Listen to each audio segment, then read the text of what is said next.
વાત કરીએ પોરબંદરની. પોરબંદરમાં તાજું જન્મેલ બાળકનો મૃતદેહ મળી આવ્યો. કિંદરખેડા ગામની વાડી વિસ્તારના કૂવામાંથી મૃતદેહ મળી આવ્યો છે. ફાયર બ્રિગેડની મદદથી મૃતદેહ બહાર કાઢવામાં આવ્યો.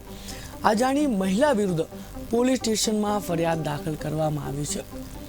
તો આ અજાણી મહિલાનો મૃતદેહ જે કૂવામાંથી બહાર કાઢવામાં આવ્યો, તાજું જન્મેલ બાળક, માફ કરશો, તાજું જન્મેલ બાળકનો જે મૃતદેહ છે તે મળી આવ્યો છે. અને આ તાજા જન્મેલ બાળકના મૃતદેહને કૂવામાંથી બહાર કાઢવામાં આવ્યો હતો. કિંદરખેડા ગામની વાડી વિસ્તારના કૂવામાંથી રહસ્યમય રીતે મૃતદેહ મળી આવ્યો છે. ફાયર બ્રિગેડની મદદથી તેના જવાનોએ મૃતદેહ બહાર કાઢ્યો છે. અને કયા કારણોસર આ બાળકને કૂવામાં ફેંકવામાં આવ્યું તેની શોધખોળ પોલીસે શરૂ કરી છે. અજાણી મહિલા વિરુદ્ધ પોલીસ સ્ટેશનમાં ફરિયાદ દાખલ કરાઈ છે.